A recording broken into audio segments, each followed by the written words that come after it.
तो दोस्तों कैसे हो सभी। आज की इस वीडियो में हम एक ऐसे एनिमे को डिस्कस करने जा रहे हैं जिसका आप और मैं पिछले 1 साल से वेट कर रहे हैं, attack on Titan season 4 part 2।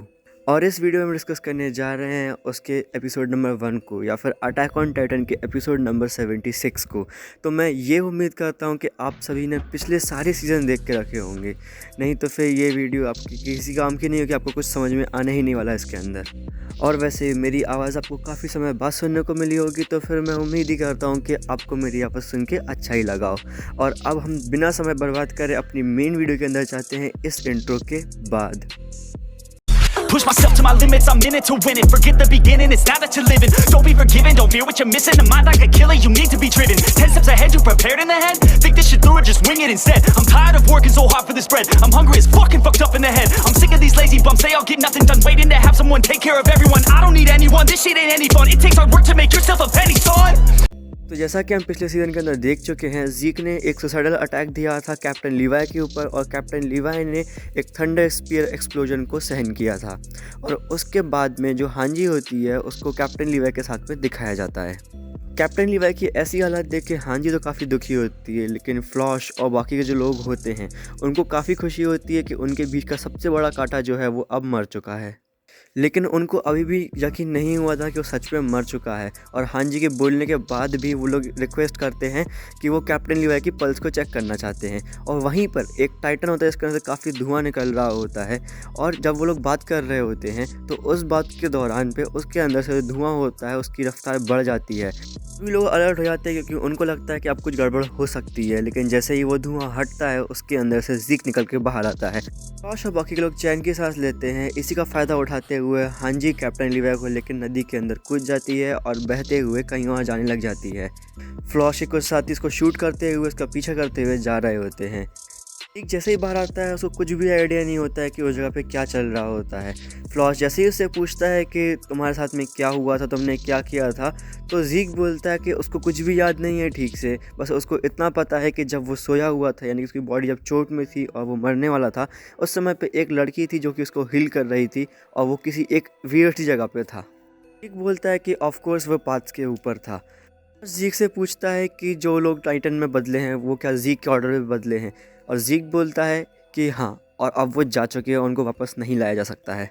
वहीं पर दूसरी तरफ एरन अपने टाइटन में ट्रांसफॉर्म हो जाता है एक ऐतिहासिक फ़ाइट के लिए, जिसका हम और तुम पिछले 1 साल से वेट कर रहे हैं।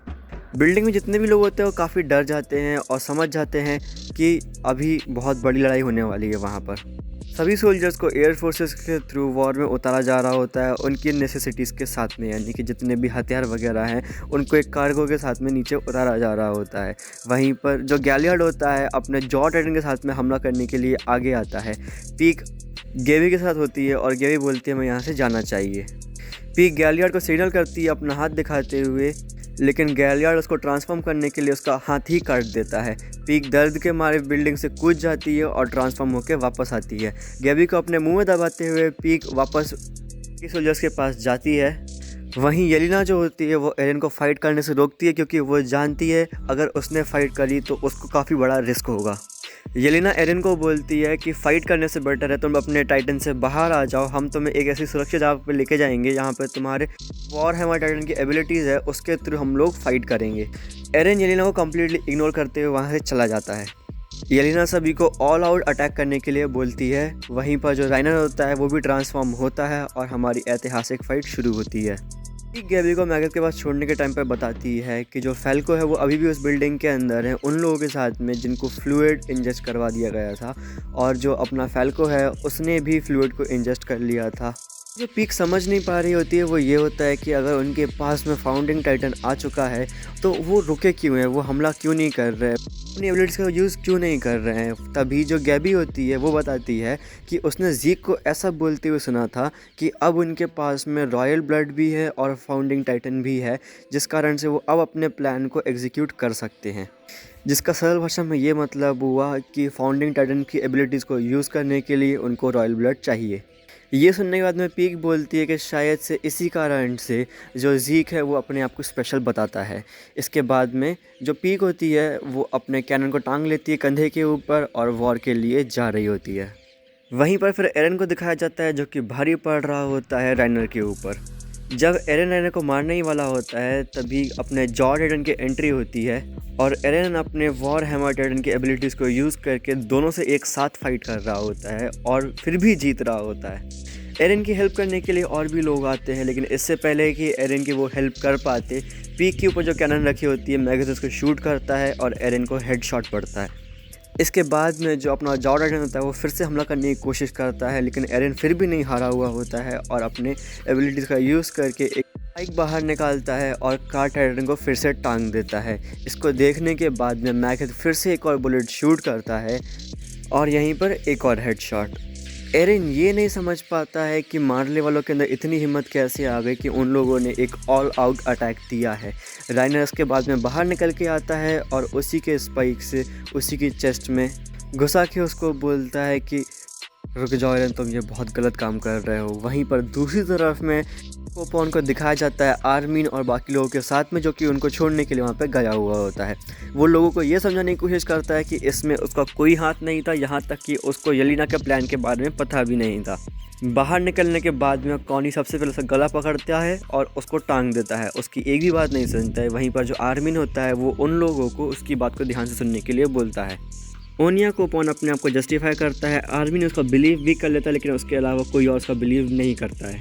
जब आर्मीन मिकासा से ये पूछता है कि क्या तुम भी उसकी हेल्प करने की सोच रही हो, तो मिकासा बोलती है हाँ मैं भी सोच रही हूँ, और यहाँ तक कि मुझे ये भी लगता है कि एरन ने जितनी बातें कही थी वो सारी बातें सच थी, क्योंकि कभी कभी मेरा भी सर दर्द होता है अगर मैं उसकी हेल्प नहीं कर पाती हूँ। तो सुनने के बाद में आर्मीन थोड़े शॉक में तो होता है कि ऐसा कैसे हो सकता है, और सबको ये भी जस्टिफाई करने की कोशिश करता है कि जो एरन है वो हमारी हेल्प करने के लिए आया है और वो सिर्फ येलेना का प्लान को इसलिए फॉलो कर रहा है क्योंकि उसको लगता है कि इसके अलावा कोई और प्लान है ही नहीं हमारे पास में, और वो सिर्फ ये चाहता है कि जो अपने मारले वाले हैं वो पैराडाइस वालों को कभी भी परेशान ना करें। और ये जो सबको मारने वाली बात है, एरन कभी उसको फॉलो नहीं करेगा। सब लोग काफ़ी परेशानियों में तो होते हैं इसको बिलीव करने के लिए, क्योंकि ऑब्वियसली कोई इतना कुछ देखने के बाद में कैसे किसी का बिलीव कर सकता है। लेकिन वहीं सीन के दूसरे साइड पे जो मारले वाले होते हैं वो बहुत ज़्यादा तरीके से ओवरवेलम कर रहे होते हैं पैराडाइस वालों को, और एक एक करके सभी लोगों को मार रहे होते हैं। और इसी के साथ में हमारा एपिसोड यहीं पे ख़त्म होता है। उम्मीद करता हूँ आपको ये वीडियो पसंद आई होगी, और वीडियो पसंद आई तो वीडियो को लाइक करें, शेयर करें और चैनल को भी सब्सक्राइब कर ही लें, क्योंकि मतलब कितनी मेहनत लगती है उसके अंदर। अब इसके अलावा अगर आप हमारे एक पेड मेंबर बनना चाहते हैं और हमको फाइनेंशियली सपोर्ट करना चाहते हैं तो आप मेंबर भी बन सकते हैं, और यहाँ तक कि अगर आप अपने ऐसे और वीब्स या फिर ओटाकू से बात करना चाहते हैं तो आप हमारे डिस्कॉर्ड को भी ज्वाइन कर सकते हैं। इसके अलावा कमेंट सेक्शन के अंदर स्पॉयलर्स देने की ज़रा से भी ज़रूरत है नहीं है, क्योंकि यार अब वो देख रहा है तो फिर उसको देखने दो, कोई हमारा ही मज़ा ख़राब मत करो, उनका ही मज़ा ख़राब मत करो। तो हम मिलते हैं हमारी अगली वीडियो के अंदर।